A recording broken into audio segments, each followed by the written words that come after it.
ഈശോ കുരിശിൽ മരിക്കുന്ന ആ വേദനയുടെ നിമിഷത്തിൽ പല ശിഷ്യന്മാരും ഭയത്താൽ മാറി നിൽക്കുന്നത് കാണാൻ പറ്റും.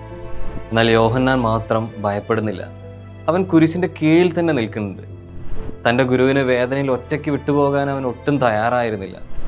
യോഹന്നാൻ്റെ സാന്നിധ്യം നമുക്കൊരു വലിയ സന്ദേശം നൽകുന്നത് യഥാർത്ഥ സ്നേഹം പ്രതിസന്ധിയിലും മാറിപ്പോകില്ല എന്നാണ്. സുഖത്തിൻ്റെയും വിജയത്തിൻ്റെയും സമയത്ത് മാത്രം കൂടെ നിൽക്കുന്നതല്ല യഥാർത്ഥ സ്നേഹം. വേദനയിലും കണ്ണീരിലും ഒക്കെ കൂടെ നിൽക്കുന്നതാണ് സ്നേഹം. കുരിശിൻ്റെ കീഴിൽ നിന്ന് യോഹന്നാനെ കണ്ടപ്പോൾ യേശു അവന് തൻ്റെ അമ്മയെ ഏൽപ്പിച്ചു കൊടുക്കുന്നുണ്ട്. അത് വിശ്വാസത്തിൻ്റെയും അടുപ്പത്തിൻ്റെയും അടയാളവും കൂടിയാണ്. നമ്മുടെ ജീവിതത്തിലും പലർക്കും ദുഃഖത്തിൻ്റെ നിമിഷങ്ങളുണ്ടാവും.